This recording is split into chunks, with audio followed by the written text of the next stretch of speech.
Okay, I can see we are live. Welcome, welcome, welcome, welcome to Vo TV Prime Time Show.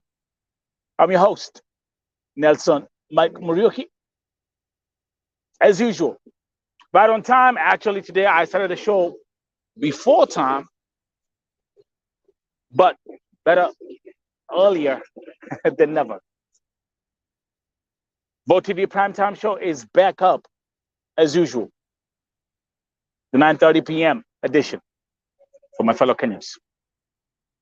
And remember, we are broadcasting as usual on all 5 platforms that I own, starting with Vo TV YouTube channel, the Nelson Mike Podcast YouTube channel, my Facebook page at KNEL,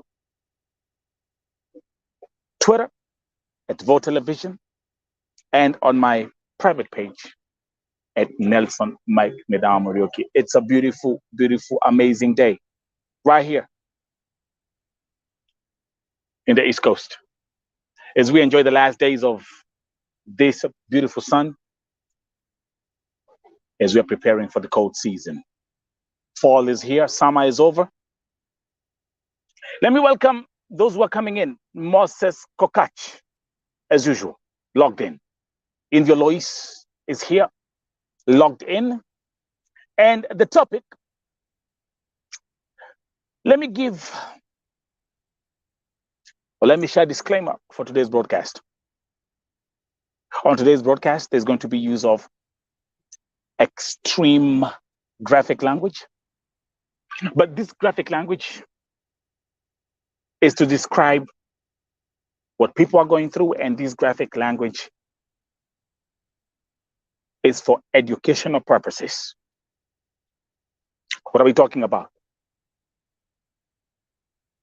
We're talking about the Kenyan brothels in Saudi Arabia, the culture of the so-called dalalas, sex orgies, sex slaves, drugs, STDs, and many more. Nawaambia yale ambayo mtasikia leo hii, or what I'm going to present here today, is something that will make you uncomfortable,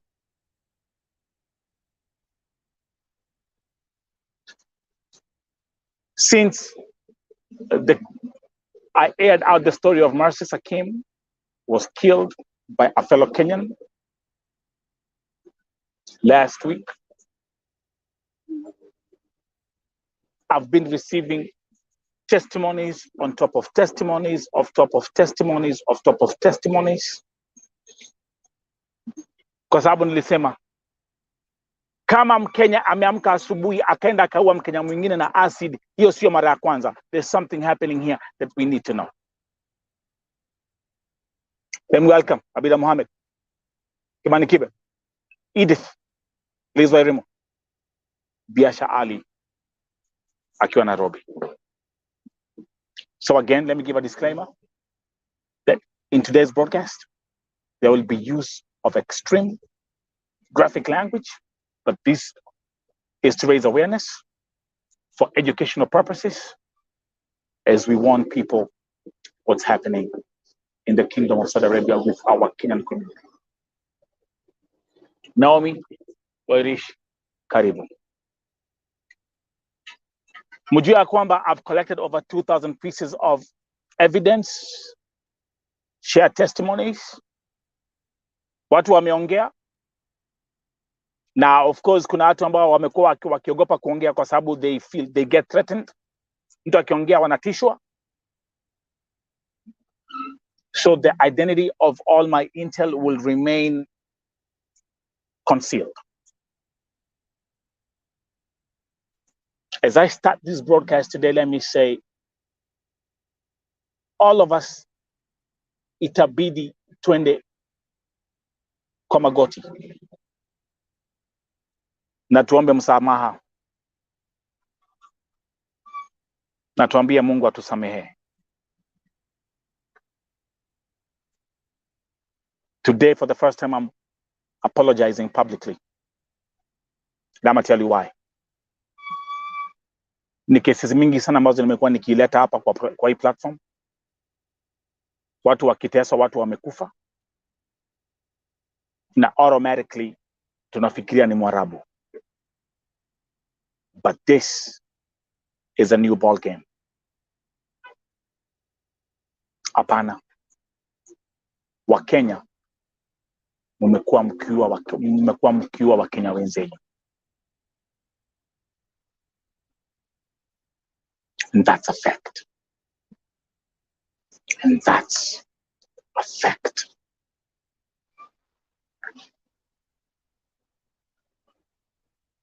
That's the painful reality, and that's the gospel truth.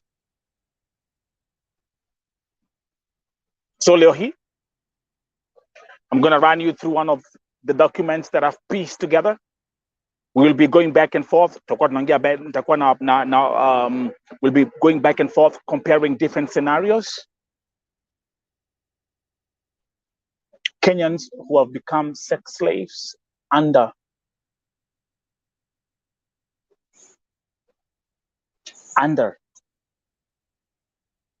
the monitoring of other Kenyans. I never thought that one day I will wake up nikuwe nikiongelea mambo kama haya on this platform. Also allow me to say that today, on today's broadcast, I'm also going to call Masi Sakim's family member. That's exclusive right here on Vote TV primetime show. So without any further ado, let's start this broadcast. Kenyan brothers, Kenyan sex slaves, STDs, na mambo zingine chafu sana.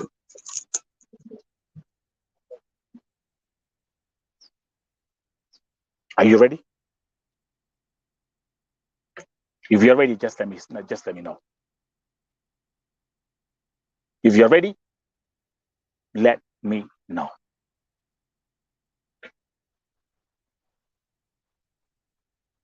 Are you ready?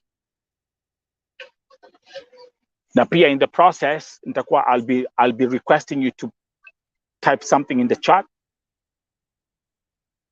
Key points. I'll ask you to be una comment kwa chat. Major key points, because you'll see how I'm piecing all pieces of evidence together and how all this makes sense.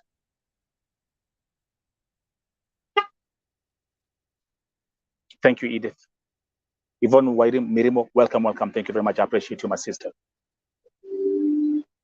Munyiva Caroline Mwani, twende kazi. Mungu shuka,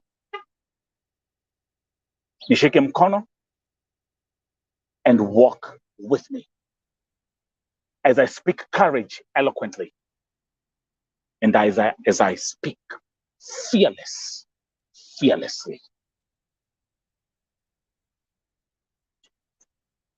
Let me make this thing small, and let's make this thing big right here.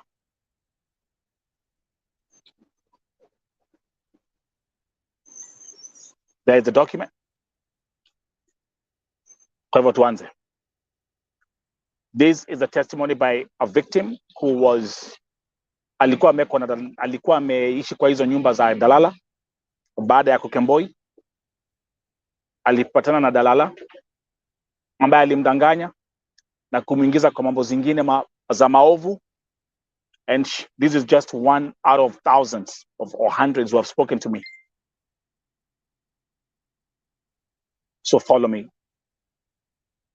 as I cover this segment. I think I have to make this one, just for the sake, let me make this one smaller. I think I can make it, is that better?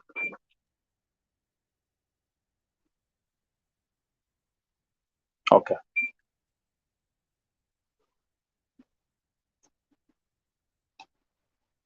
Let me open this up here. again. So walk with me. She starts by saying, brothel is real in Saudi Arabia. Hii inaongelelewa chini ya maji. So let's start with this piece here. Mkenya ana rent nyumba, then wale makemboi hawataki kufanya kazi, wanaenda huko. They sell their kasusu to mostly Pakistanis or anyone who wants to buy. Mwenye nyumba hulipisha 100 riyals kila siku, na akona nyumba kama 5. How much is she getting? And the house usually has 7 kemboys, and each pay 100 riyals in a day. Then she says, hide my ID, sitaki kuuliwa, please.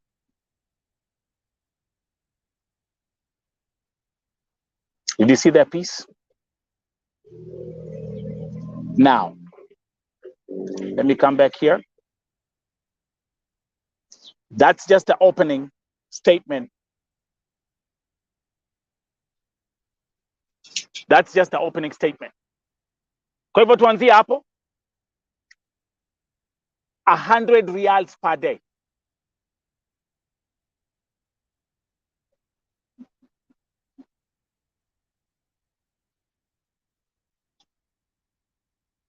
So andikeni kwa chat, because everything that we are going to piece everything together.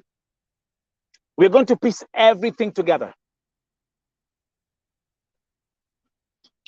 And all this will make sense.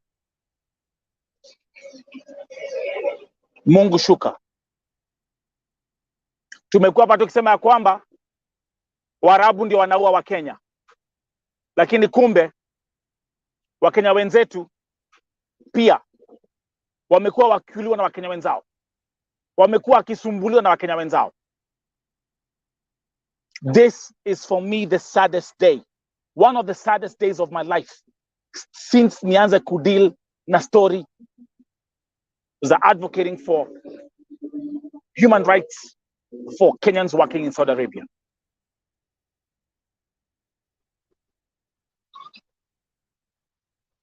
Tuendelee. Again, right here, the Saudi brothel business. Na kwa hii picha ambayo iko hapa, of course, huyu sura yake mnajua kila mahali.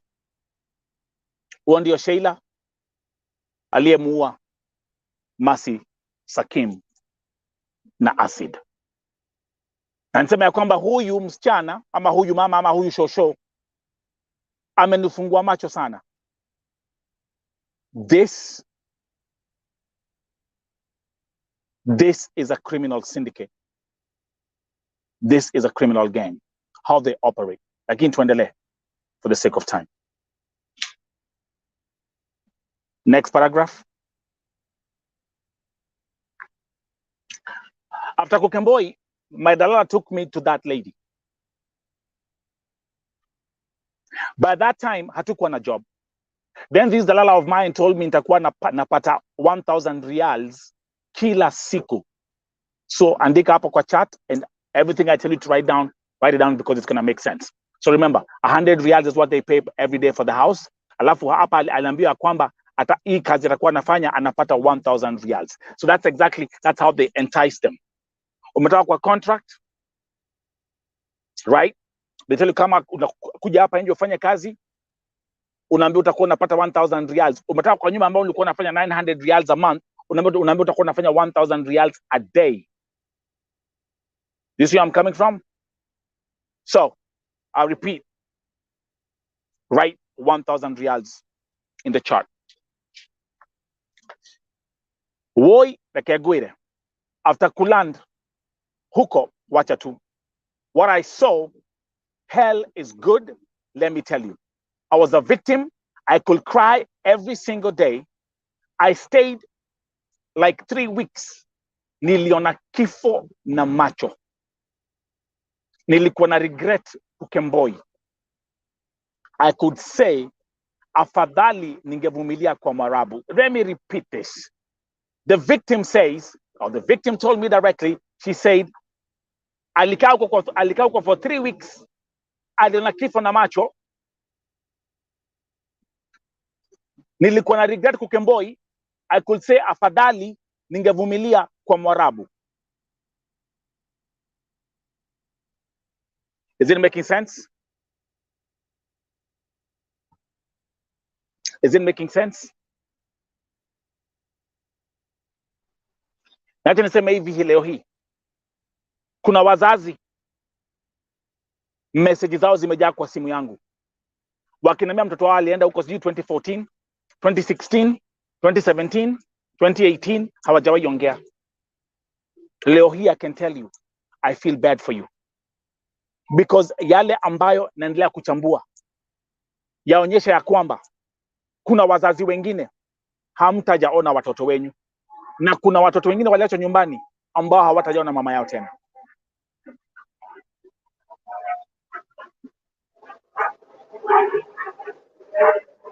Am I making sense?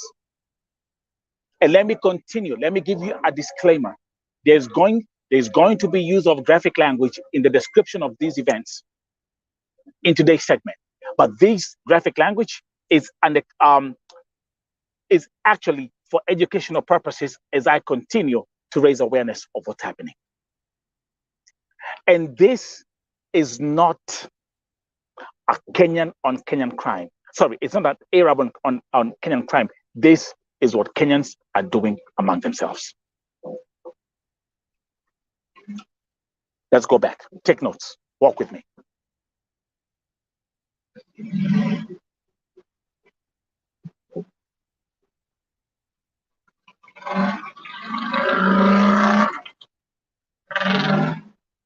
She said, I prayed to God for 6 days.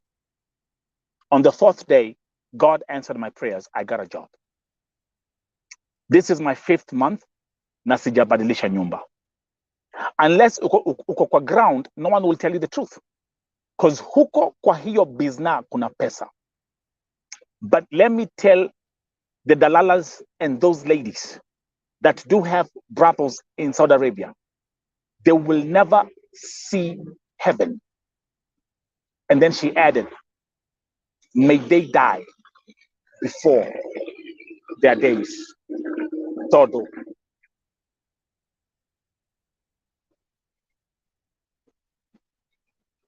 Take notes. Take notes. There you go. The biggest story on Vote TV as we proceed. Masi ndio huyo ameuliwa kwa kuchomwa na acid. Muuaji ndio huyo. Gang leader. The gang leader of this criminal syndicate. Sheila. And then kuna victim mwingine hapa, Jamal. And allow me to say, leo hii, I'm going to also call a family member wa Masi tuongee na yeye. Now comes the part with the threats. This is how they threaten people. So she was worried about her identity. I told her that I'll protect her identity. And then she says, yes, because of my safety. You want me to go back in a casket? Then she challenged me to land in Saudi Arabia one day or send a private detective, a lady, ndio aende hizo brothel, utanielewa. Ukiingia kwa hizo groups, it's like Illuminati or cults. Nitakunywa muma. Muma is like when you take an oath. Can you guys write in the chat right now? Illuminati / cults. Then you hear the way they talk, the way she said it, it's like they take an oath. The people who are in this organization, the ones who are running this crap, it's like a freaking,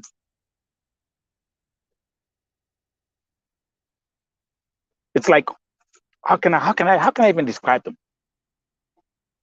Because I think even like calling them criminals or like a criminal gang or a criminal syndicate is like a light term.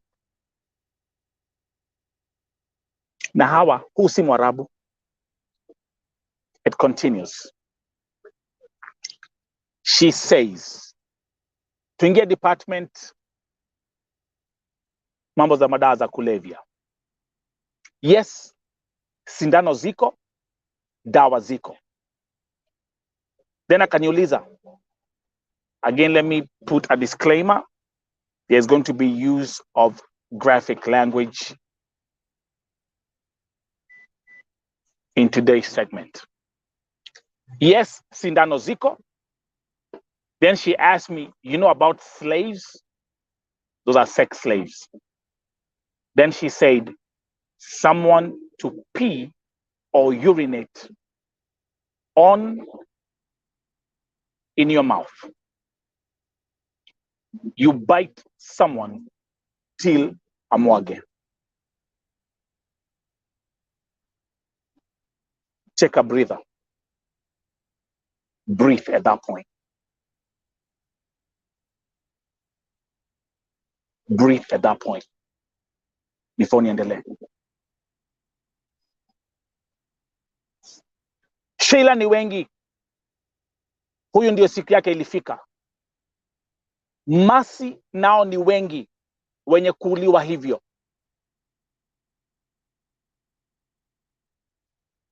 Have you ever wondered, mbona Kemboi wanakufa sana kuliko wenye wako kwa contract? A very good, legitimate question.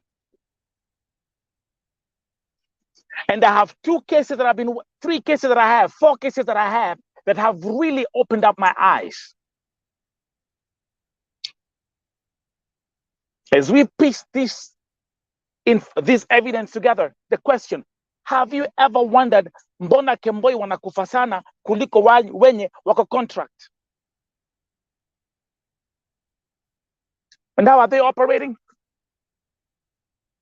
As a sex slave, it's either you pee on someone or someone pee in your mouth, such things. So that's how they operate. That's how you operate as a sex slave. Let me bring back here. Tuehamwe. Mambo ni mengi, muda ni mchache. I want you, walk with me, follow me, nishike mkono, as we also say, Mungu shuka. Na kama nilivyowaambia, nilisema jana, nikasema juzi, nikasema hata last week. Nyinyi mnajua kwamba mimi hakuna mahali mweza kunipeleka. And I've dared them. Wacha hivyo mnaandikia atu kuwa threaten, ati kuwatupia threats. Na hizi accounts zenyu ziko locked profiles, hazina sura. Hizi sura accounts ambazo mmejaza social media. I've told you.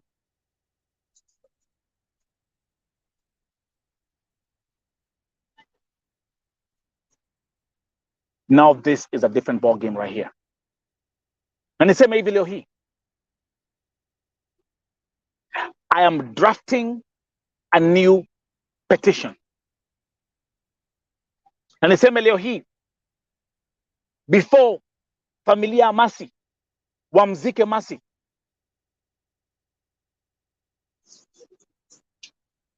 the whole world. I know the power of my platform. This platform reaches out to millions of people. Millions. Na kama vile familia Masi liniambia, Nelson, don't stop. God is going to use you. Na hii kesi ya Masi to reveal all the evil deeds and acts that go on in KSA. So when I speak, I'm not operating from a point of physical strength. You cannot beat this kind of evil mashitani with your physical strength now.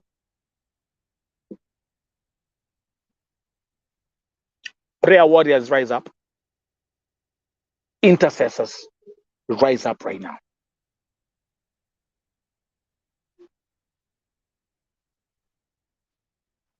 Let's continue. Now, angalia picha hapo. Huyu ni Sheila. Hivi ndivyo wanatangaza biashara zao. Nakwambia, I have a folder. Let's stay right there. Unasoma hiyo. Unasoma hiyo. Does it make sense here? Do you see how much? 100 Saudi riyals. Biashara ya kuingiwa nyuma.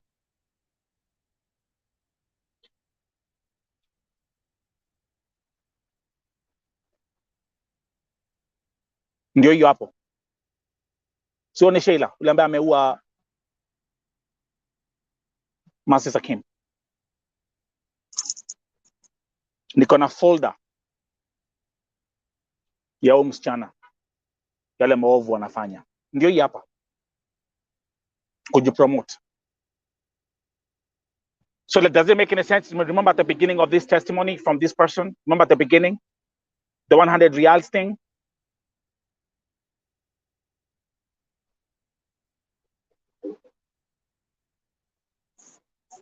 And I repeat, I'm not operating with my physical strength. You need God's power and strength to fight demons like this. Ani mashetani.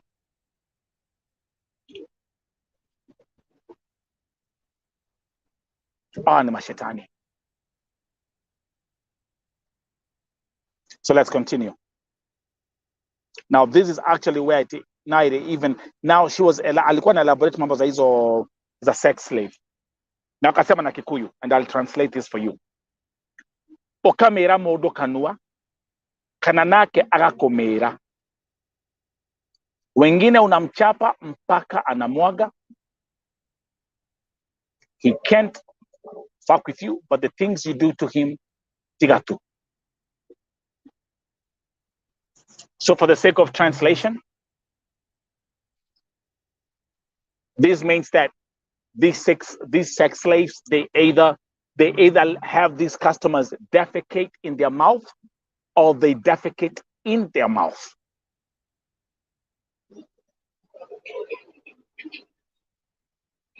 Are you following me?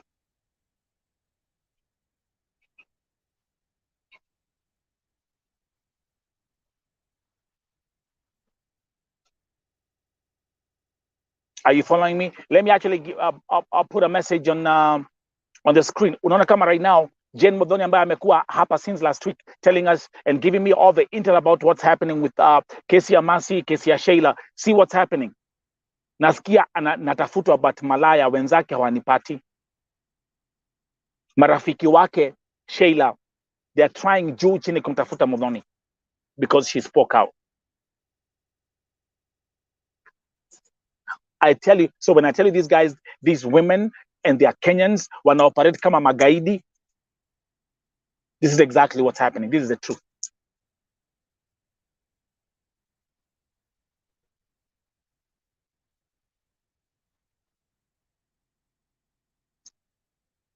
Then we continue. All kinds of drugs, Zico. So you are ever high. You're not yourself.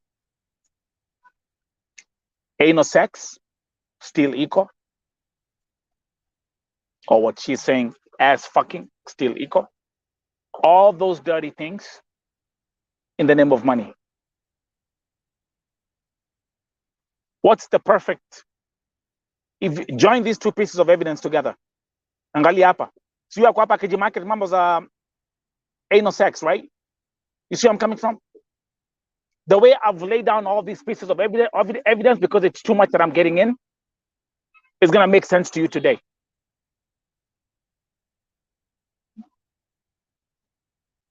Nani Saudia? Nani wa Kenya? All kinds of drugs equal. So you are ever high. You can't do something like this if you are sober.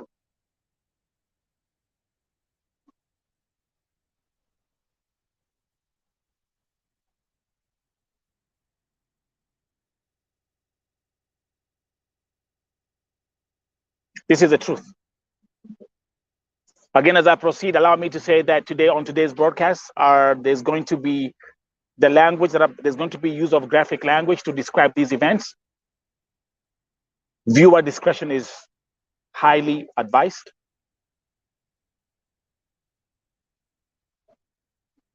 And it's even going to get darker as we proceed.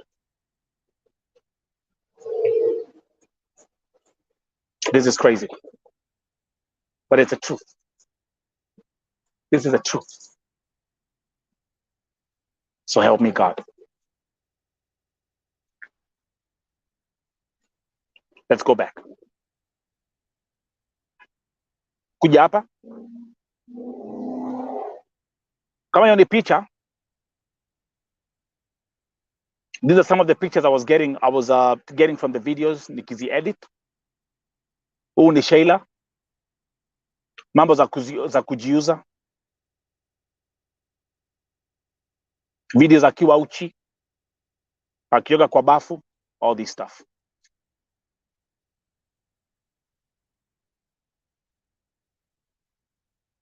Now, let's go to story of payment. And this is exactly where it's going to get graphic. Are you ready?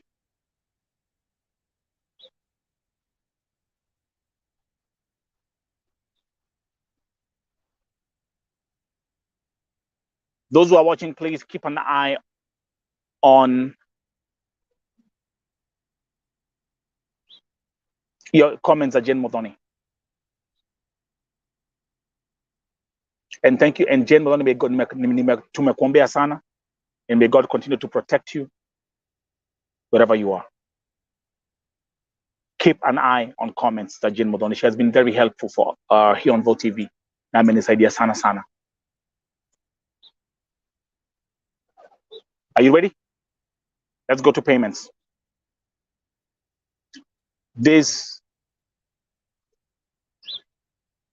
Let me highlight this here first. Slaves is the one paid well. 1,000 reals to 3,000 reals.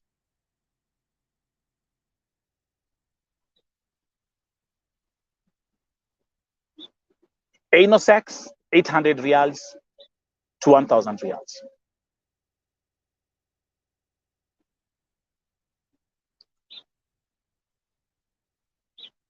Follow me on this story as we proceed. Then she says, I was just introduced to the business. Now here she was telling me her experience.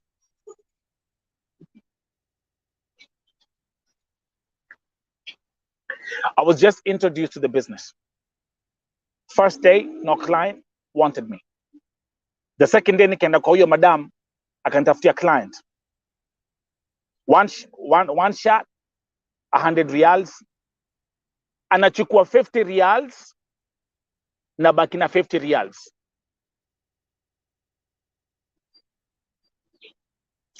So do you see how they break down the payments? Wanapolipwa, so angalia hapa, umekemboi, umeenda pale umefanywa nini? Ukitafutia customer, whatever the customer is paying you, they take 50%. And then on top of that, they still charge you 100 reals per day for the house. Yeah. No, Besham Ali, so many. I talk with Jane Modoni Killer. So you guys read comment here. Comments that Jane Modoni tafadhali.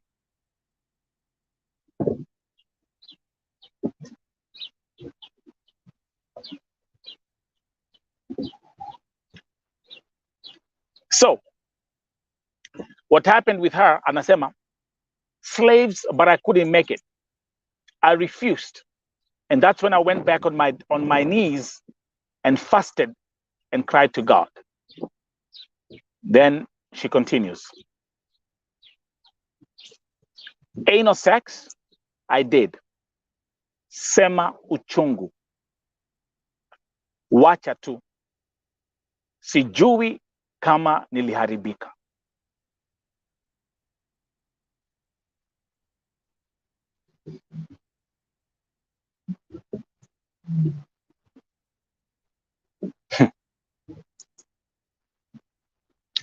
And then she spoke about mambo za STDs.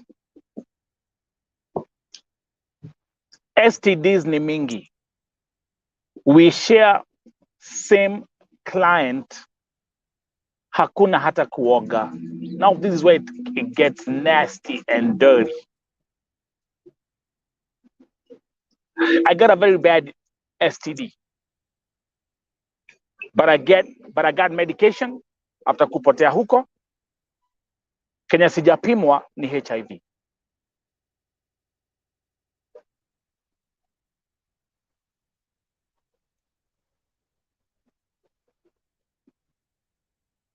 Are you following me? Tuko pamoja. Again, welcome to Vote TV, prime time show. I've given a disclaimer for today's segment. Graphic language, viewers' discretion is highly recommended. Tuendele.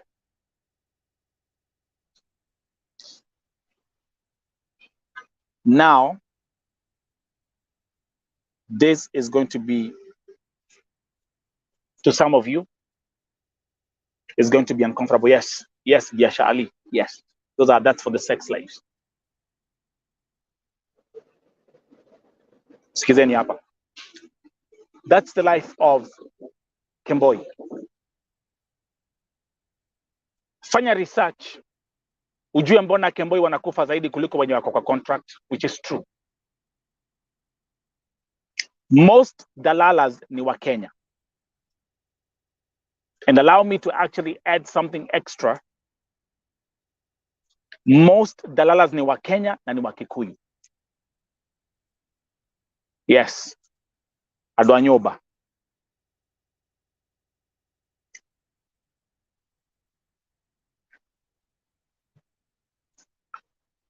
Wenye wako na hizo bravos still ni wa Kenya. Huko kwa comment hutapata hizi vitu. Now she's talking about watu wezi pata hizi comments kwa Facebook huko nani ama whatever. They don't speak out because of fear. Juu mtu anaogopea life yake. But I thank God kunitoa huko. I'm now working in a good family. It's my 5th month now.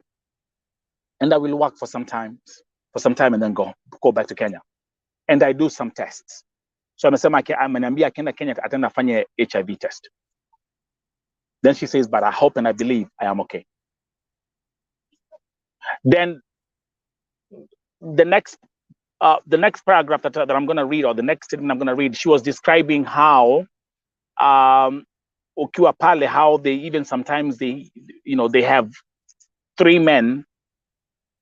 She was having 3 wanaume watatu na she was having 3 men at the same time.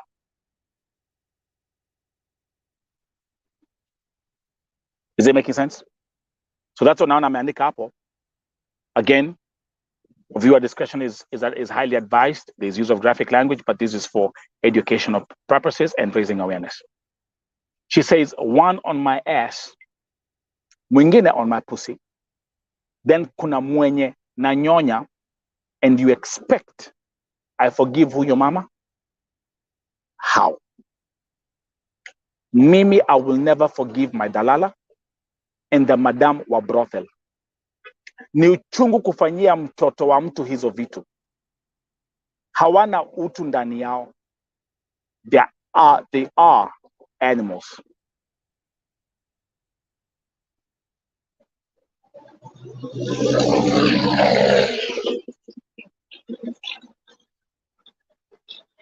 Are you seeing this? Let's take a break.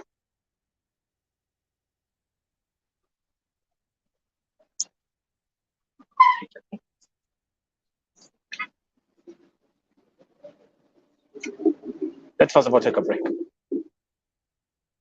Let me read some comments hapa. If anasema kuna home kit anaweza tumia kufanya HIV. Actually, I will tell her that. Nitamwambia hivyo. Mose, yes, that's right. I've seen your comment. But that's how they do it. So she was being actually forced to serve 3 men at the same time. Lakini ukumbuke Dalala lazima mpatie 50% of whatever she gets.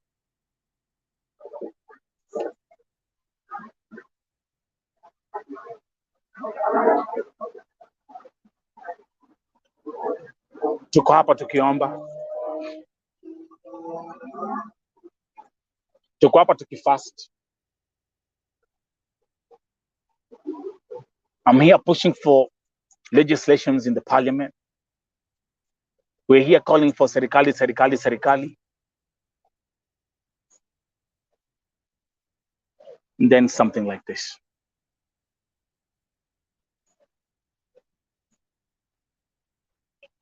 Keep on reading comments, Ajay Modoni.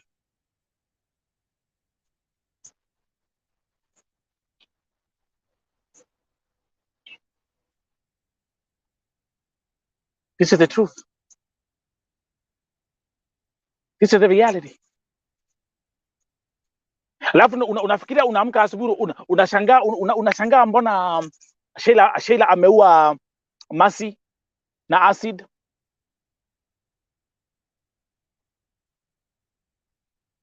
Masi ni wengi Saudia. I'm going to see this today. I'm going to say this today.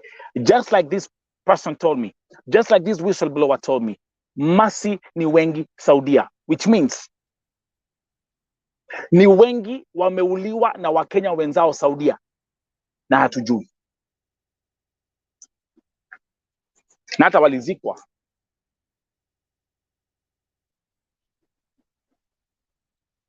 But your time is up. Remember the article that I published yesterday? Another whistleblower report. Tukiambia vile mambo za abortions, vile mtu akikufa, mambo ikienda mbaya, they throw you in a dustbin, unakatakatwa, then wanakumwagia acid. Do you think it's not a coincidence that Sheila had alikuwa na acid mingi at her disposal?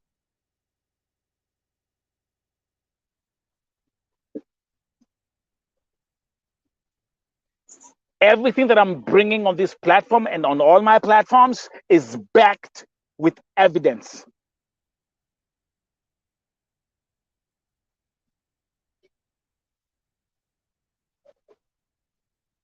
Keep on sharing all those comments. And if you're new here,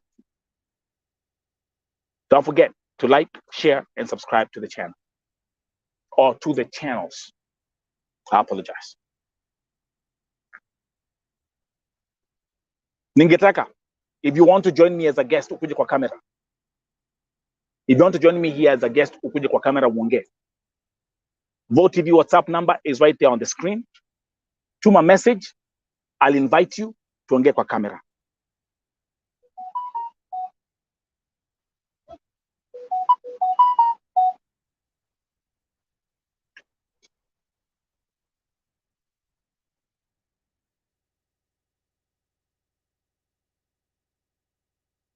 Stella, yes, it's blown you out.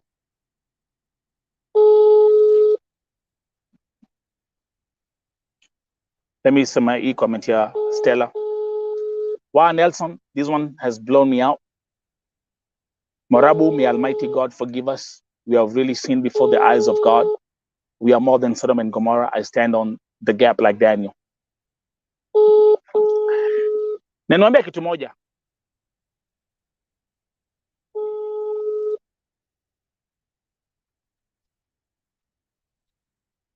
Niwaambie kitu moja. Have we ever realized kila wakati nikuja hapa nikianza kuongea mambo za spiritual warfare, the way people start going crazy on TikTok, on Facebook, in these Facebook groups?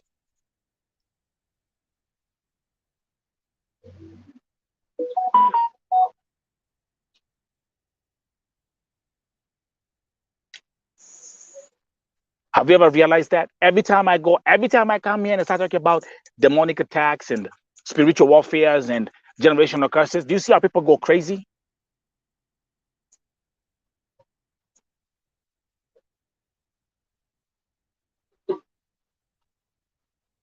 Let's continue.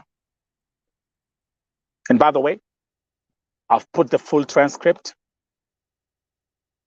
on the website. You can read it yourself. Go to VoteTV website at www. I'll put the website for you to see right here. There you go. If you go on the website, you can read that transcript. But let's go back to business.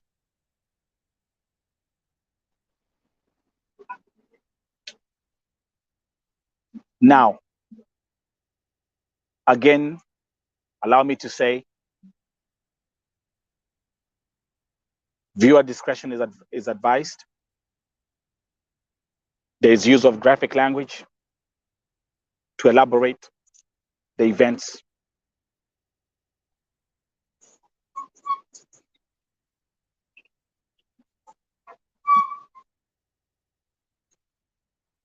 For the victims like me, we managed to get out of the business.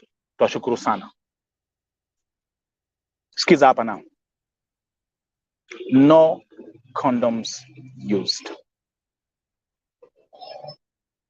If you get pregnant, unaambia madam. Abortion haraka haraka. Hata ukiwa na periods hataki kujua. Are you guys listening? Are you guys listening to this? Are you guys reading this? It's on the screen.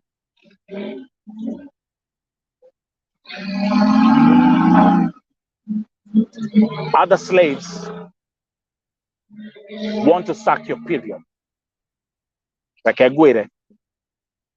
Only God akuje na asitumane.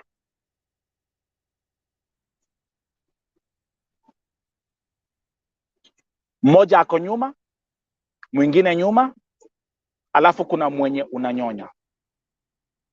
It's such a very bad experience. It traumatizes someone. I dream on such things. I don't like sleeping.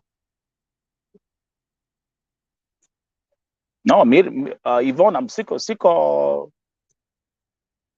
I'm not offline. I'm here. Come on now. Don't confuse me now. Check your phone.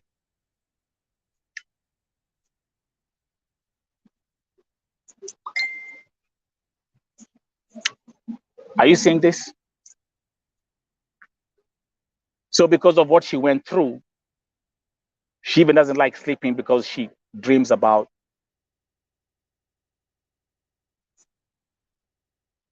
what she had to do. Then niendelee. Mambo iko mingi, masaa ndio machache hii Saudia. Kukemboi sio mbaya. Afadhali ukemboi kuliko ufe kwa Mwarabu. But dalala naigwa mashiafio. Wow. Then she told me, I wish I have one connection to get a private detective to rescue many ladies out there. Because each time itakuwa Mkenya amekufa Saudia, ati Mwarabu ameua Mkenya, wapi? Dalala guishio. Wow.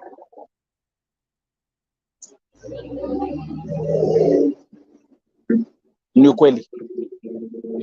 Let me actually elaborate on this part.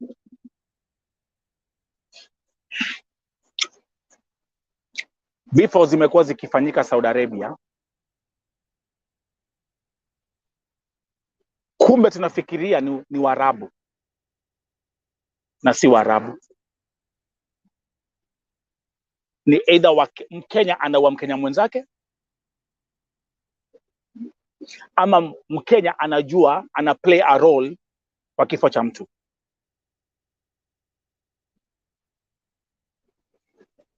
And I'm going to say this.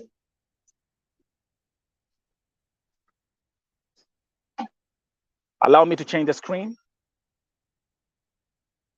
I'm going to change this slide right now. There's something I want to show you.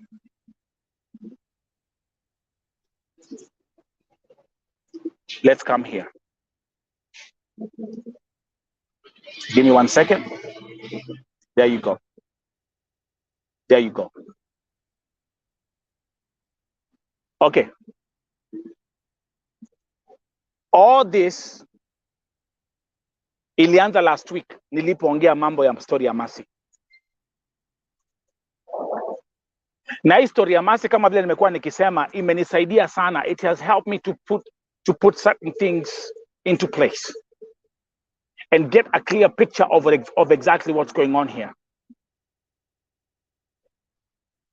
of how the devil has been operating underground, na vile tumekuwa tukifungwa macho. Let me do this. Tuanzie hapa.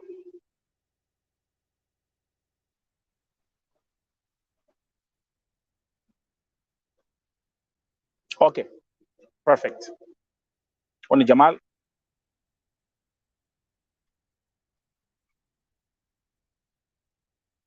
Tuanzie hapo. That's what I want to do.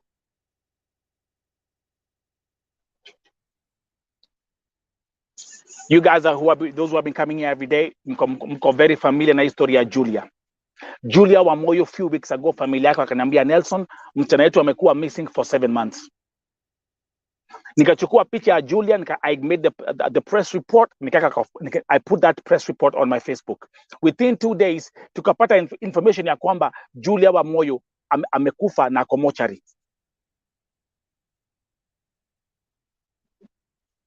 But guess what? Something else happened. Custodia Julia wa Moyo.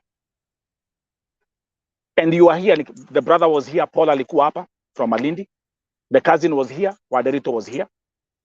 But guess something else. Something else that raised my eyebrow ni kwamba baada ya kutrack ile simu ambayo Julia alikuwa akitumia akiwa Saudia, how comes Julia maiti iko Saudi Arabia lakini simu yake iko Kenya?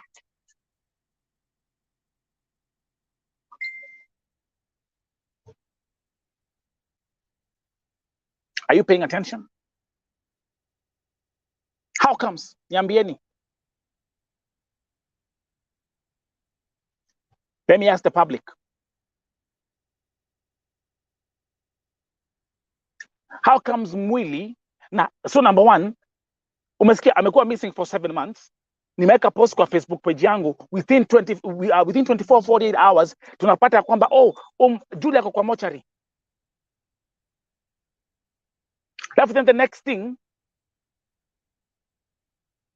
simu ya Julia iko Kenya. And mind you, Julia alikuwa Kemboi. Let me ask you a question.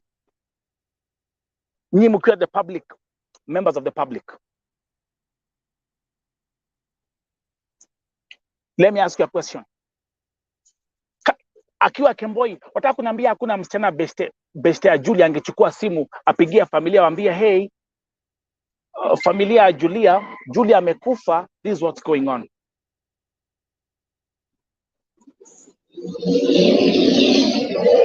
Does it make any sense to you? So how comes they never call the family kuambia kwamba Julia amekufa?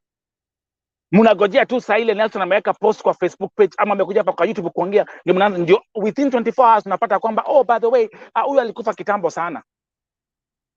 Does it make any sense to you? Palikosa tu mtu mmoja akupigia familia simu wasema Julia Moyo amekufa. Unless something fishy was going on and something fishy happened to her. Everything is coming to light. Banate even gets better. Ilwambia, Vote TV platform, this Vote TV platform has been anointed and we pray for this platform here. I don't work here with physical strength. I work with God on this platform. Mungu shuka. Mungu shuka. Joyce Mwangi, thank you. I've seen your comment. But now comes another perfect case. Then last week, ndio mimi huyo napata message ya kwamba right here, Magi has been missing for over 6 months in Saudi Arabia. That's a family who reached out to me. That was the family.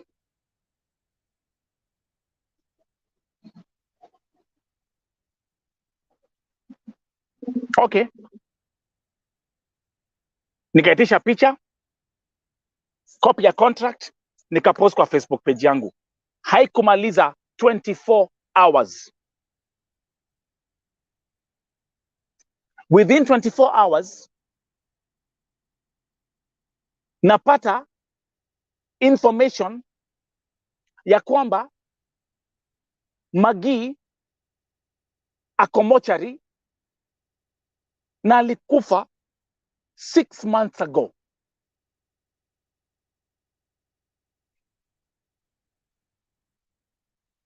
Pay attention, guys. Sio 1 month, sio 2 months, sio 2 weeks, sio last week.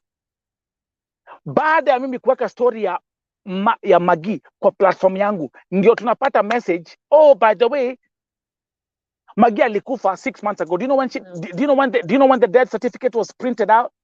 On the 6th of March. Leo tarehe ngapi? The 11th of October. March, April, May, June, July, August, September. This is the 8th month. Na Magi alikuwa Kemboi.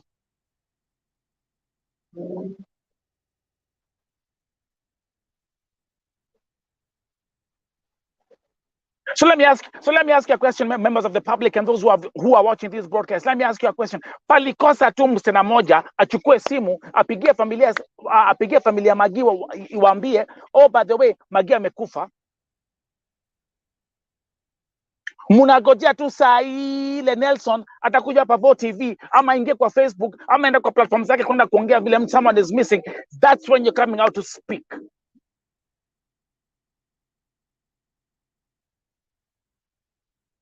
Now let's go back and forth. So do you see everything that I'm piecing together with the evidence that I'm getting and all the testimonies that I'm receiving? All these things are adding up. Wakenya wengi wale ambao wanakufia Saudia, wengi wao ni Makemboi.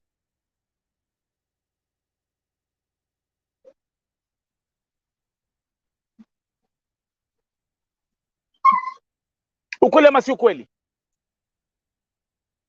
Yes, kuna wale ambao nimedeal nao ambao wameuliwa na Waarabu. Beatrice Warogoro. I know that. Kuna those cases. Wengine wamerepiwa na Waarabu. I know those cases.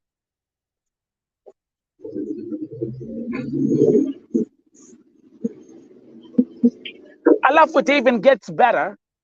Let's go back to history ya Magi. Ndio mujue. And I put this thing on my Facebook, lakini nitasomea hapa. Unapata ya kwamba the most painful thing about the story ya Mercy, familia ilipokuwa ina post kuulizia pahali Mercy yuko,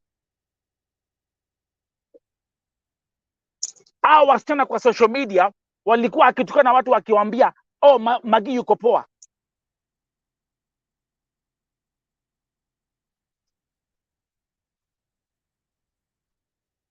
There's someone who wrote to me, alicomment hapa kwa YouTube, Aki, this is not fair. Pia mimi nilimkosa online hiyo mwezi wa 3, Nelson nikampost, wacha tu matusi nilikutana nayo, oh, wachana na Magi ati yako poa, kumbe alikuwa amekufa. Woye Nelson, saidia tu Magi apelekwe nyumbani. Yani kabisa Wakenya wanauana. Jehova iguadha, hii imezidi.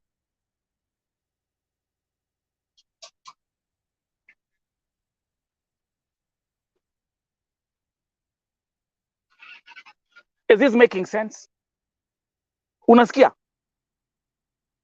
Na baadaye pia msichana pia anaitwa Mudhoni alipost mwezi wa 3 baada ya Magi kukosekana, alipost lakini akaanza kutukanwa.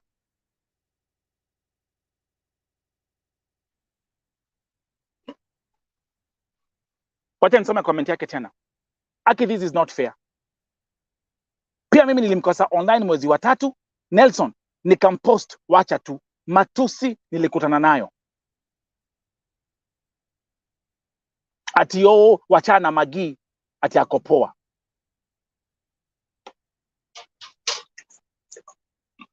Oh, sorry, gotta check. Okay, right here, right here, right here, right here, right here. Magi ako poa wapi? Ako poa wapi?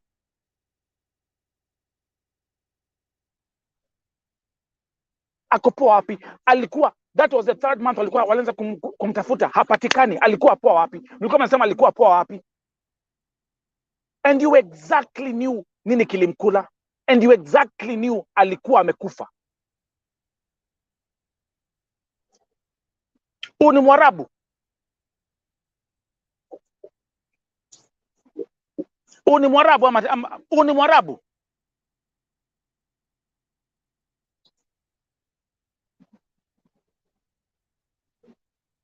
Huu ni Mwarabu.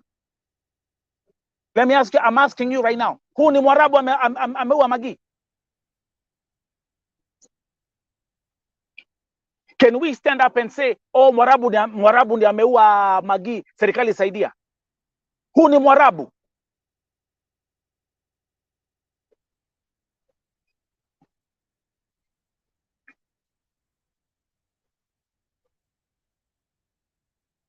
Tunaweza ingia kwa mitandao tuanze kusema ya kwamba serikali saidia kutafuta Mwarabu yule ambaye aliua Magi. Huu ni Mwarabu.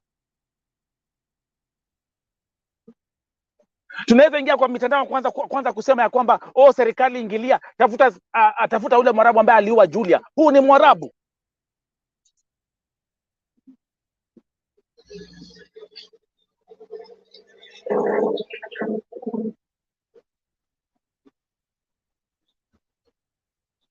Huu ni Mwarabu.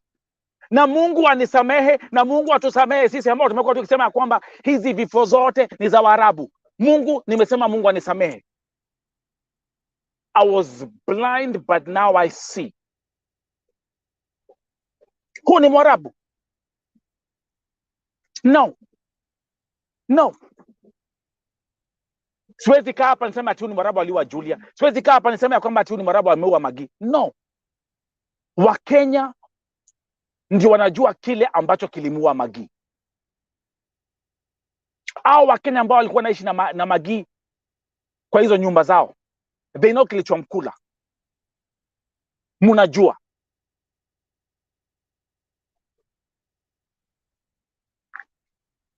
Kuna comment hapo nimeona ya Biasha.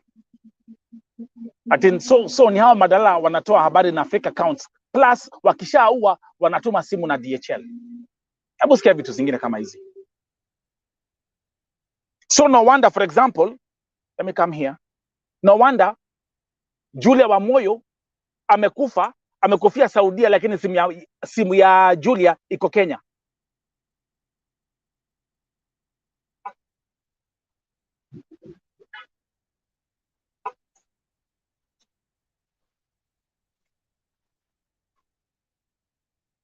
What a shame. What a shame, man. This is painful. This is so painful. It hurts. It hurts. It hurts. Nilikuwa nimefikiria tumeenda vizuri. Serikali mpya ya Ruto imeingia, tuko na new head of Ministry of Foreign Affairs. I thought that tulikuwa tumeenda vizuri.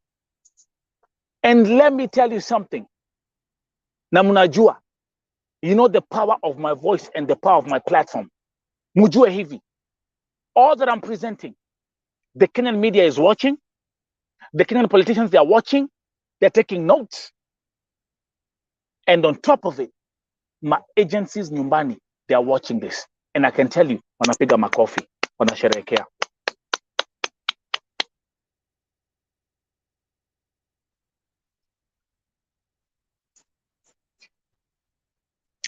Am I making any sense?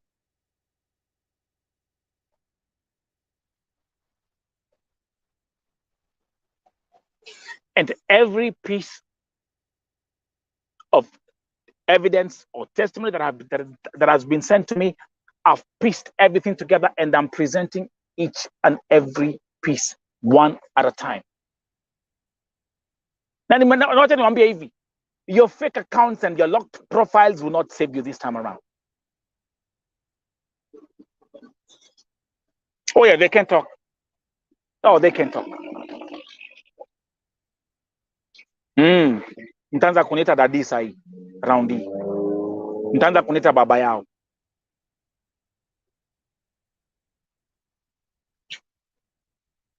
Angalia comments zinakuja hapa.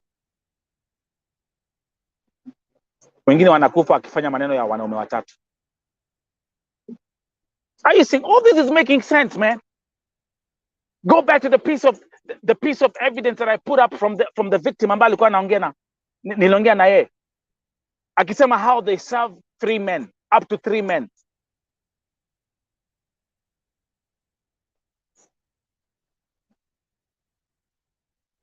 And that brings the question here.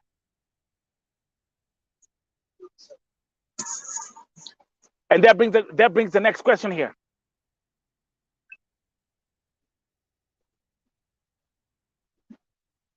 Wanja, nani atatusaidia? I don't know what to do. I don't know what to say.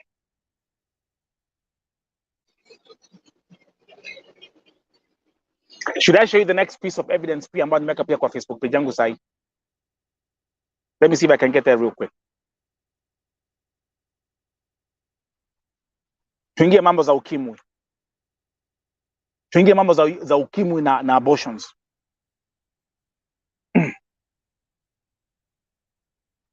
Ukistaajabu ya Musa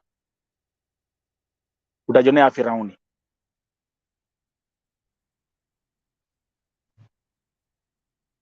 Give me 1 second.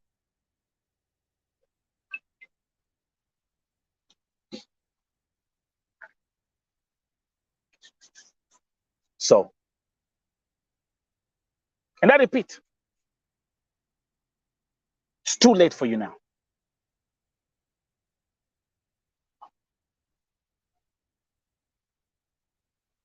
Nimekuwa since last week Thursday, nimekuwa nikiongea. Not even one single person has come out. They are trying, wanajaribu kuingia hapa na hapa. They cannot. Yeah, embassy imechoka, si ndio? Si embassy imechoka. I agree. I agree. I agree. Comment here. Let me. Okay, no. Let me.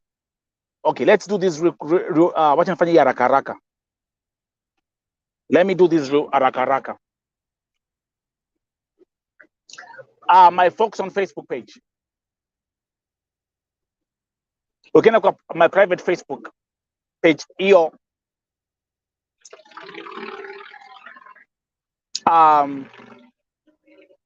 hiyo post nimeweka hapo.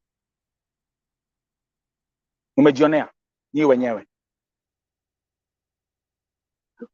vile wana advertise where to buy dawa za kulevya, I mean dawa za kutibu AIDS, HIV na dawa za abortion, pills za abortion. This is crazy. This is crazy. This is crazy. Okay, let me put this out. Let me put this real fast. Give me a second.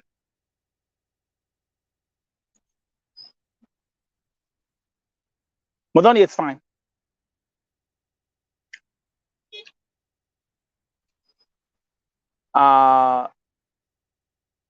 Give me 1 second.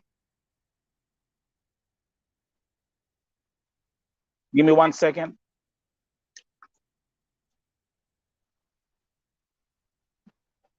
And let's have a look at this together. Perfect. And by the way, Yvonne Mirimo, your comments have been very, very helpful. Very, very, very helpful. Thank you very much. Okay, tuangalie hapa.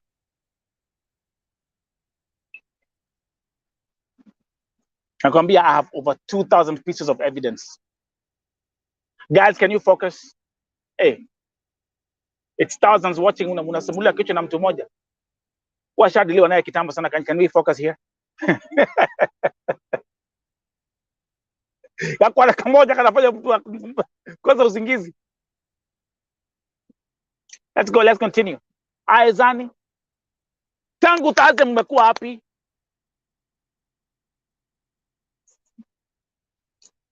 Okay, unaangalia hiyo. Okay, let me make this big here. Ndio muone vizuri. Unaangalia hiyo, unaona hiyo? Can I make it bigger? Okay, perfect. Soma hapa. Soma hapa. Soma hapo. Twende kazi. Angalia hiyo. Catherine Jarian, by the way, you guys, every time ukisikia jina Kemboi mnaanza kuruka mnaguza miti. Nimesema I'm the only person ambaye amesema crystal clear ya kwamba sio Kembois wote. Kuna wale ambao walikemboi na mtu akaendelea na kazi yake vizuri. Kwa hivyo that's old news. Nataka tuangalia what's on the screen. Can you see that? Unaona? Okay. Hapa imeandikwa removing pills, injections for 3 months, emergency pills, HIV test strips plus others are available in case of any problem. Inbox me, thanks.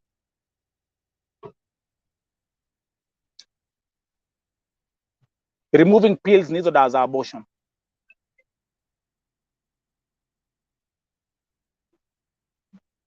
Can you see that?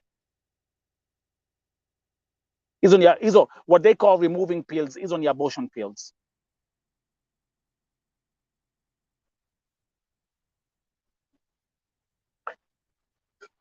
These are abortion pills. Then let's go back to the kumbuka ile statement here, the whistleblower saying they don't use condoms. They don't use condoms. Do you see how everything falls together? Do you see how everything is, every piece of evidence I'm bringing right here on this platform is falling in place?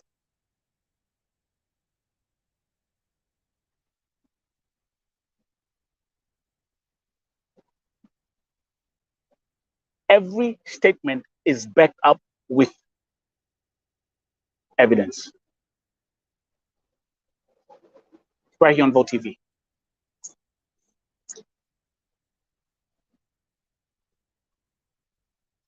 Remember, right? How much they are promised mtu akitoka nje? They promise you utapata, utalipwa 1,000 reals, up to 3,000 reals. Unafikiria utaenda kuosha nyumba. Nope. Is it making sense now to you guys?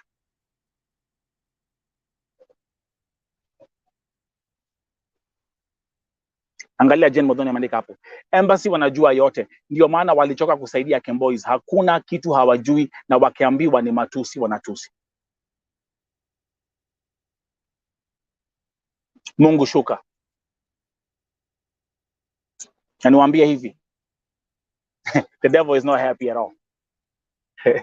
Say the devil anapiga teke. Anatupa mateke raundi. Ametupa mateke because of all that is coming out. And I always keep on telling people, I have a platform, and B, I have the technology. Haya yote. This for me is the last piece. This is the closing chapter kwa topic ya Saudia. This one right here. Niliwaambia wakati Rema alifika airport, mimi niliretire.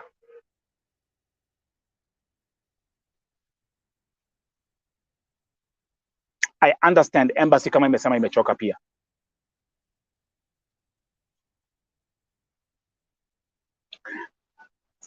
Familia ya Jamali, si nimeongea nao, niliwahost jana, simulisikia nikiongea nao. How old is Jamal? Only 22 years. Si ndio? Angalia huo shosho hapo. Ndio huyo kuja advertise hapo. But I do anal sex with 100 reals. Najua pahali hii kikundi cha huyu mwanamke kiko ile hasira wako nazo. Let me tell you something. Number one,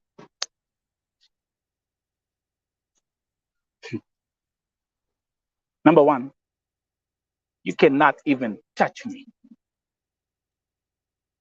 And we can't even be on the same level.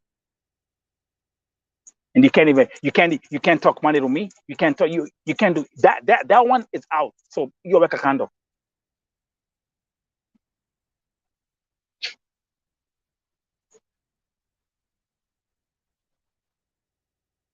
Ni wangapi wameshangaa kuamkia habari ati Mkenya ameua Mkenya mwenzake na acid? Watu wameshangaa.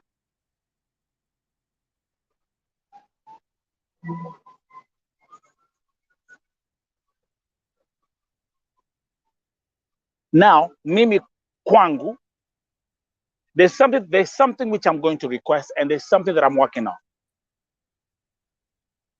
Kama nilivyosema, Mungu atusamehe. Mimi nimeomba Mungu anisamehe openly, kwa sababu kuna vifo ambazo tumekuwa nazo na nimekuwa nikiekelea Mwarabu, kumbe sio Mwarabu. So what we need to do now,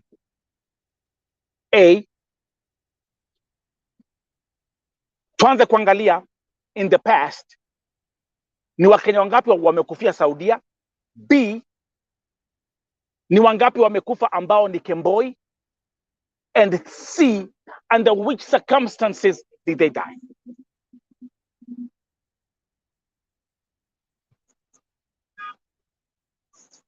See where I'm coming from?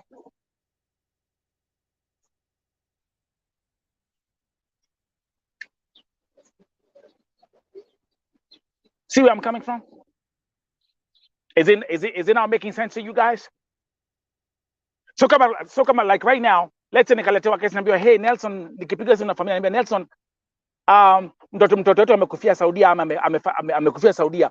Now, I will not be jumping to the conclusion of automatically saying ni blame Warabu. Does it make any sense to you guys?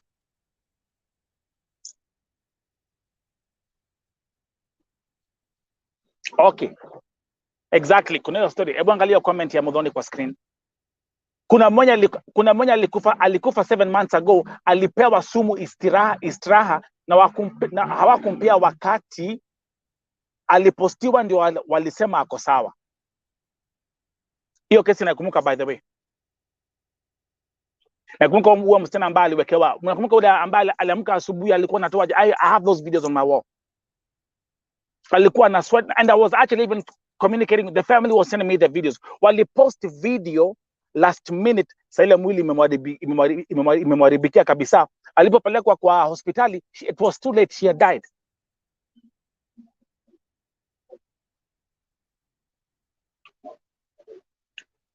All these factors are now making sense.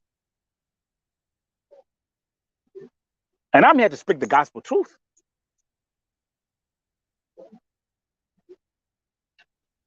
I'm here to speak the truth. So na hakuna kukimbilia ati mambo za kumake conclusions haraka haraka ati huu ni Mwarabu.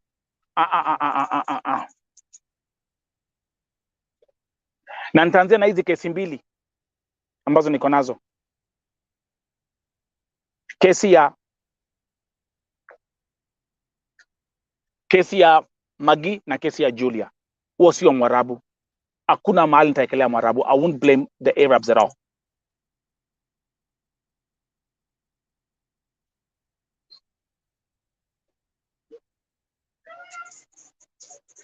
This is crazy.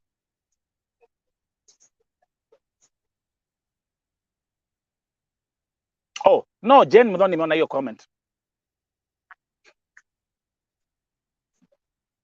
Huyu akukufa 7 months ago alipewa sumu istiraha. Okay. So now I get it. Mudhoni unamaanisha nani? Julia. Wow. Thank you. Now This is, oh my goodness. Wow. Let me bring that comment back. Kwa hivyo, give me a second. Kwa hivyo Julia wa Moyo alipatiwa sumu akiwa istiraha.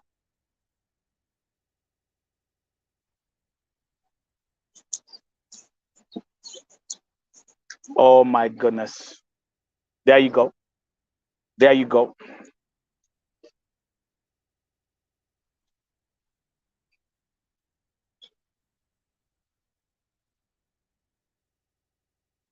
Ako wapi Waderito? Nimpigie simu sahi. Ako wapi Paul? Nimpigie simu sahi. Nitaleta familia ya Julia Moyo kesho hapa. This is crazy. This is crazy. This is crazy, boy.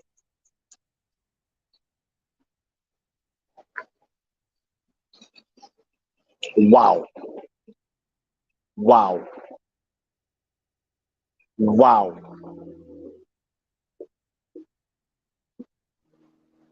Now it's making sense. So Julia wa Moyo aliwekewa sumu istiraha, and that's how she died. So she was poisoned.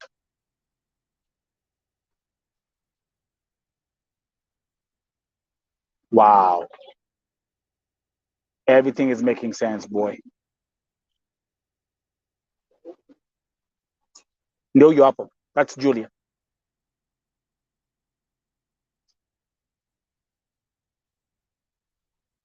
Wow. This is happening in real time, right here on Vote TV. What did I say? Simesema usi Mwarabu. Kuna kulia cha Mwarabu hapa. People getting stubborn here with making phone calls.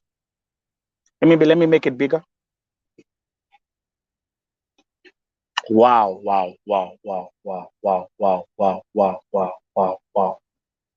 Finally. Lazima nipigie Waderito simu. Lazima nipigie brother yake simu.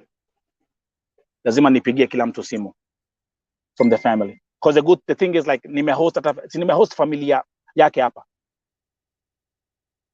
So huyu alirogwa. Sorry, alipoisoniwa. And this is happening in real time. And can this person stop calling me? I'm on live. If I decline your call like 6 times, stop calling 10, 25 times. People are so stubborn. Wow. Everything is falling into place.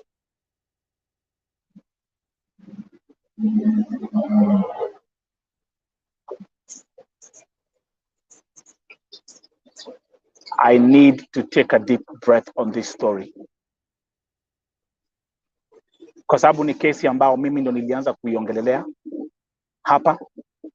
And no wonder within 48 hours tulikuwa tushapata ujumbe ya kwamba amekufa. Lakini kumbuka Biasha Ali, kumbuka, remember when I said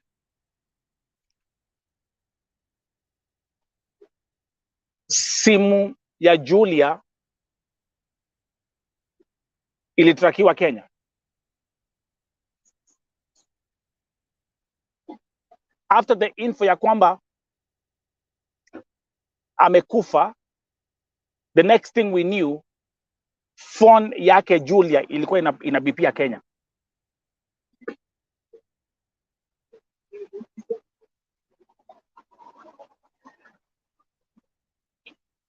Tuangalie hapa. Huyu Mkikuyu naye alipelekwa Kenya 2 months ago, nimemsahau jina. Alipigwa istiraha wakipigania mwanaume Mwarabu. Kufika kwa nyumba akaanza kuhema, wakadanganya ni asthma, and it wasn't asthma. Je, ningetaka tafadhali send me some more intel, fuatilia ndio unipatia majina. And that's exactly what we are going to start doing now.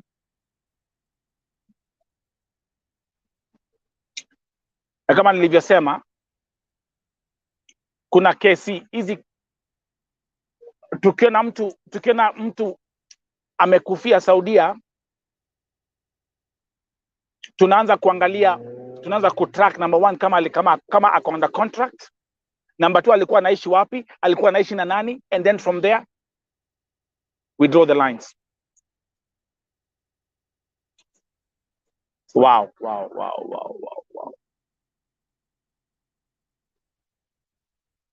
Yeah, so 100% Julia Wamoyo aliwekewa sumu. She was poisoned.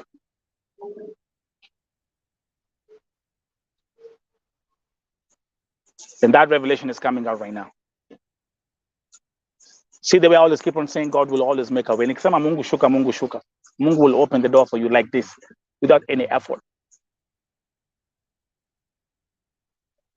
So the next thing we need to do is we need to find out exactly what happened to Maggie. Na hiyo kesi nakwambia nitaifuatilia kabisa, tuifuatilie kabisa. If there's anyone who can speak up, hata kama ni tuseme ni Kemboys ambao walikuwa wanaishi pale na Maggie, na maybe walijionea na macho zao na wanaogopa kuongea, tafadhali, hapa you are protected.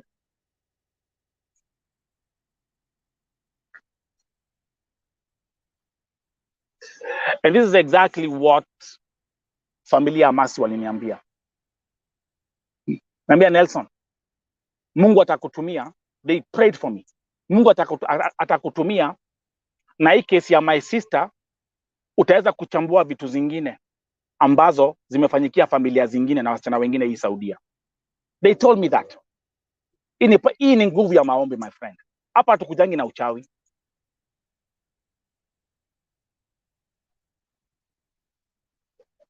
So now here we are with this. This is breaking news, and now I know it and I can confirm it.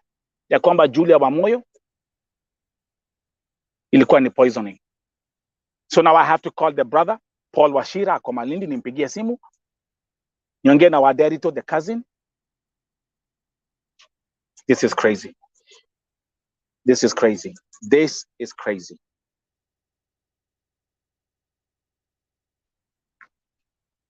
And by the way, those who are calling my phone, if you're calling the 9199 number, please stop calling that number. Nikolai, I'm having my broadcast. Don't call that number. If you want to call me, use the other number. Let me put wacha niweke your number kwa screen. Angalia kwa screen. Call that number. Call, I'll pick up the call right away. Call this number here. That's a Vote TV, the other Vote TV official number. Yeah. Now you see, now people are calling me on this phone. I think this is a family calling me. This is breaking news right here. Nitaongea na Jane tuangalie the best way for me to host her. Wow. Let me see. Someone is let me see. Can I have a piece of advice on this case? Nimekuandikia. Okay, Yvonne. Okay. Give me a second, Yvonne. Yvonne Mirimo, if you are there, let me send you a link. Give me a second. And people are so stubborn.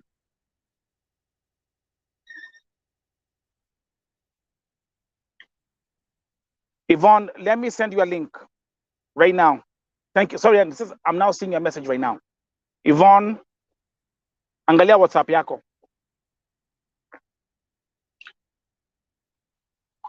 Join me. I'm going to give you 5 minutes. Let me see if there are any other messages coming in.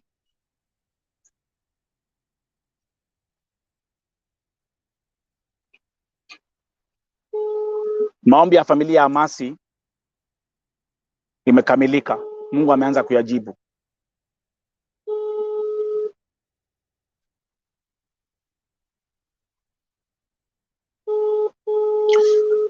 Thank you, Jane. Niliongea hiyo kitu vile walipigania wanaume istiraha, ilipepetwa WhatsApp na kutolewa kwa groups. That's exactly what they do, because they operate like it's like a criminal gang. Yvonne, I'm waiting for you.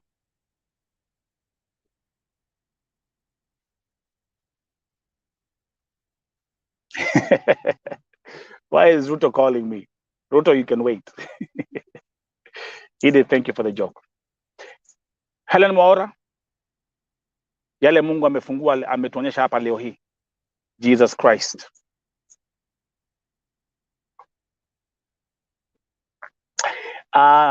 Jena anauliza kuna vile mtu anaweza fuatiliwa on YouTube. That's no. You're protected. And I'm also going to give you, to tell you exactly how you'll be joining the live streams in the future. Thank you. And that way, your IP address is protected.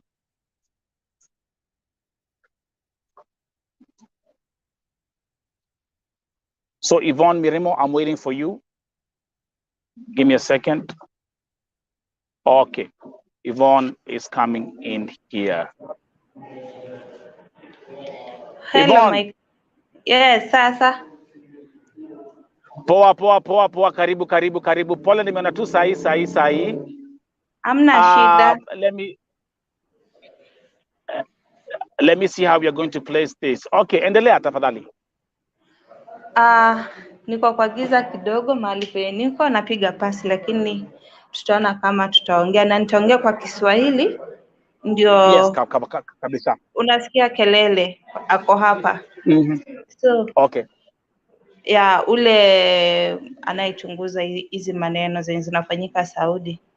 So, wakati ambapo ulipost hiyo case, mimi nilikuja tu nikamaliza kazi zangu, nikakaa hapa nikaanza kuwatch. Na wakati alitoka kazini akaniambia, ni nini nasikia huyu mtu ni mtu mwenye tuko na kesi yake iko kwa department. Kamwambia siwezi. So yeah, unamaanisha Sheila, si ndio? Sheila Jamal na Masi. Yeah. Endelea. Thank you.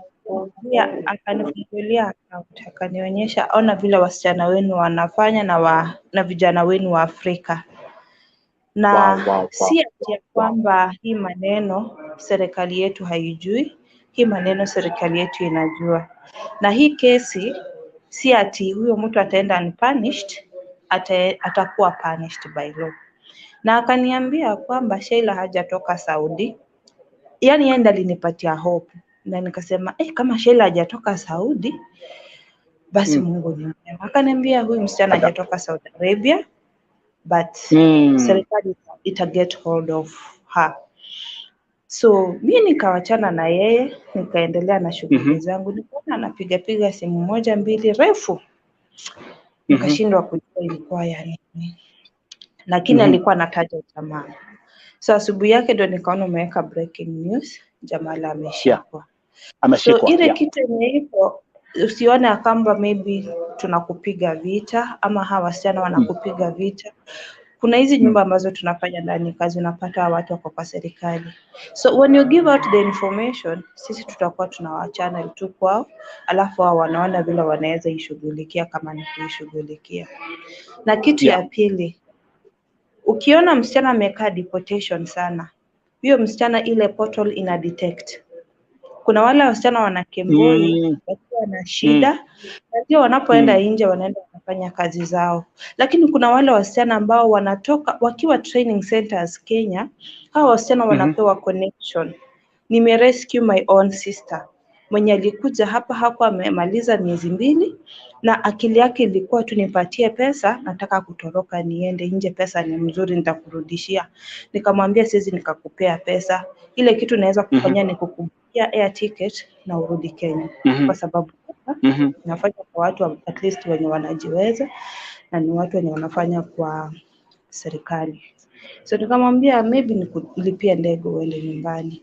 Hiyo haina shida. Lakini kutoroka uende nje ya Kembo hiyo mimi sitakubali.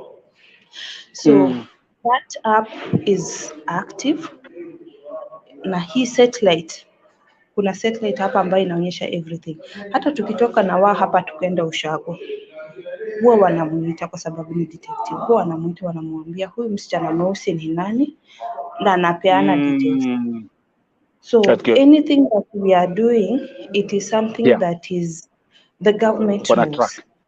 Yeah. They track everybody, but be it you are on contract or not, you are being tracked. So mkila mkijua mfanye tu vitu zenu, kama mnataka kujiuza, kama mnataka kuua wasichana, kama mnataka kufanya nini, waendelee kufanya kabisa. Lakini ipo siku kila mtu atakuwa anabeba msalaba wake. Ndio maana unaona wanaenda wanakaa kule deportation center. Unapata mtu mwenye alitoka. Let me just give you an example because watu wanaona ni kama jokes. Unapata msichana alitoroka akaenda nje na akaenda akafanya kazi yake. Hajawahi vuta shisha. Hajawahi jihusisha na mambo ya usherati. Huyu msichana hajawahi jihusisha na mambo ya ngono. Lakini akienda deportation center 2 weeks ameshaenda nyumbani. Na wewe mtu mwenye umekaa hapo 11 months, years, unafanya nini pale? It is a punishment because huwezi pita pale airport.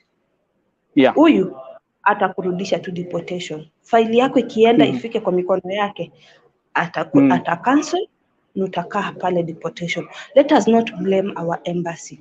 Hawa ndio kusema ukweli. Huyu mwenye ako hapa nyuma yangu huyu ndio kusema ukweli. Sitaki kujifunza. Mungu amekutuma. Wacha niseme kitu Yvonne Miriam. One thing umefanya vizuri ni kwamba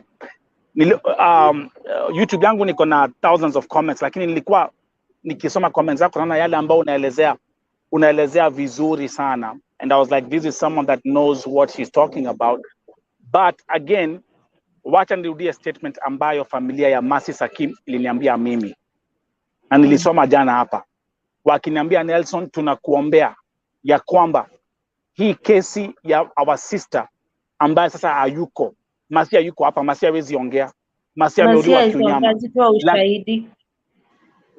lakini Mungu, they told me we are praying, it's a prayer item, we are praying for you, ya kwamba hii kesi ya Mercy Mungu aitumie kukufungua macho na uweze kujua ukweli wa mambo. And I can tell you, me what God has done for me since Thursday last week, ni Mungu tu anajua. Last thing, but not last, let me tell you this. I want just to pass information to all African countries. Wajue ya kwamba nchi zetu za Kiafrika wasichana wao wanafanya vitu mbaya. Especially mambo ya ngono imekuwa so much rampant. Msione mnaitwa kahaba na wanasiasa wetu mkadhani ya kwamba hiyo tu ni mambo ambayo agent amewapatia. Hiyo ni ripoti wanayopata kutoka kwa website ya Saudi Arabia, na wanapopeana hiyo report kwa embassy has it. Government ya Kenya itakapokuja hapa hawataenda kwa story mingi. They will only give them what the government has given them. Has seen. Yeah.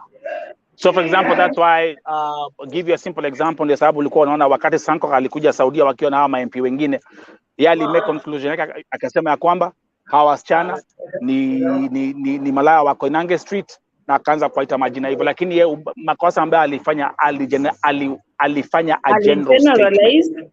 generalize na mimi nasema I'm not against any Kemboi. Mimi husema hivi, and kwa sababu niko na marafiki wangu ambao nilikuja nao hapa 2019, mimi sijairudi Kenya tangu nikuja Saudi.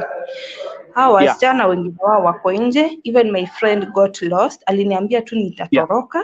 So kwa ile process ya kujaribu kumwongelesha ni kama aliona ninamchelewesha sana, so alitoroka akaenda. Anaitwa Evelyn Mdeisi, sijawahi muona since last year October mpaka saa hii, na sijaisikia simu yake. Hata nimejaribu kuuliza Kemboi wengine ambao wako nje ambao walikuwa wanamconnect atoroke, but hawa wasichana wananiambia hajawahi ongea na wao. So the fact is ya kwamba wasichana wakue. And Bob, check the screen, the number is there, the Vote TV number is there. Goja kidogo Miriam. And Bob is asking for the Vote TV number right there on the screen. That's the Vote TV WhatsApp number. It's right there. If you text me or if you call me, I'll get the call right away as we proceed. So, my sister Miriam. So the Saudi government knows everything. They know everything. But since the whole world has turned Saudi to be a very bad country, they have decided to keep quiet they only work with the embassy.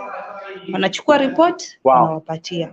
That is it. Yeah. If you need deeper information, then you need to have watu wenye wako kwa connection kama hawa. Mimi sikuwa najua kuna hiyo nini yenye ina monitor watu, na sikuwa najua paka at last alinionyesha paka hizo barua. Sikizeni kwa makini, those were nyinyi ambao mko especially nyinyi ambao mnafanya kazi Saudia. Sikizeni kwa makini, kwa sababu Miriam alikuwa amefanya description nzuri sana hata hapa kwa VOTV YouTube. By the way, Yvonne Miriam, umesalimiwa na mtoto wangu Edith, anakujua Edith Lufume. Thank you sir. Thank you so much. Amesema you traveled together back in 2019. Ofisi ikanirushia boss wake, akanitetea. Mungu wake, ambia boss wako I'm safe Aki. I really thank God. And just for your information Miriam, Edith apart from kumsaidia na kumuinua aliporudi Kenya, apart from that, Edith nimempatia kazi. She's now my official employee right here at VOTV Thank you network. so much. So thank you very much. And God bless you. Yeah. So we shall continue telling this. I will continue telling them on my platforms also. Absolutely. Wakitaka wanakuja with a lot of negative comments, but I'm telling them I will not, I'm one person mini spending uongo. So I will tell them the truth, whether they pick it or not, that is up to them. Activists, as much as they are fighting for our rights, ya kwamba we be protected, but us as Kenyans, we are not doing the right thing. Then I was forgetting about sharing content online. If you know that you are being sexually harassed, you are being threatened, you have not been paid for 3 consecutive months, your e-kama has not been renewed for the first year, your e-kama has not been renewed, hata iwe imepita na siku 3 ama siku moja, you are free to change an employer. That is what I can tell you. It is under the law of Saudi Arabia. So anybody threatening you, that law is there to protect you. We are suffering, we are going through stress kwa sababu hatujui haki zetu, hatujui kuzitumia, hatujui ni wapi ambapo inafaa. Jua kazi yako, uliletwa kazi ya nyumba, unaenda kuosha magari ya kazi gani, unaenda kupika ya kazi gani, fanya kazi yako. Unafanya kazi nyumba 1, 2, 3 kwa kazi gani? If you have like 3 to 5 videos and you go with it to labor office or Ministry of Labor in Saudi Arabia, your duties will be outlined. And don't share hizi vitu za unajua hapa wanaheshimu hawa wazee, hata hawa watoto, they really respect everybody here. That's why uwezo wapata hata wameweka profile yao na picha yao. So hii mambo ya kuchukua videos na kuweka online za hawa watu, it must take you to jail not less than 30 years. So they should wasikize. They are paying attention. Tufanya hivi, my sister Miriam, actually what we are going to do is tufanya hivi, because I have to go to another meeting. Tufanya hivi, let's do another segment, na nitakupatia like a whole hour whereby we will educate and teach, ndio watu wasiendelee kusema kwamba hawajui na hawajaambiwa. Yeah, it won't even take 1 hour. It will take like almost, let us say 30 minutes, because I want also to talk about mambo ya exit, re-entry visa, the rights of our Kenyans, so that everybody is able to capture this, na at least everybody is being assisted. Hiyo ndio kitu mimi nilikuwa nataka tu, naomba tu, because our girls are suffering because they don't know their rights. To be frank, uliza msichana wote right yako ni gani, right ya mdosi wako ni gani. We are not supposed to be paying our air ticket back home. It is your right to be given medication, for you to be given food. lakini right. hatujui vitu. So in a next interview I think we shall cover about it. I hope nitapata nafasi kwa sababu nakuwa nimeshikana. No problem. I have your number. We'll stay in touch. Thank you very much. Thank you very much, Yvonne, for tuning in, and everybody else who tuned into today's Vote TV Primetime Show. Remember, Vote TV is right now live streaming for 24 hours a day. Stay on the channel. We are doing 24-hour live streaming. 100 actually it's just only on Vote TV YouTube channel. Yeah, it's gonna be 100 videos a week. That's 400 videos minimum a month. All platforms, 24 hours live streaming. Thank you very much. Again, if you're new here, subscribe to the channel, hit that like button, and share this broadcast as we continue to educate and teach and uplift and transform the lives of our fellow people. Thank you very much, and see you mañana. Bye-bye.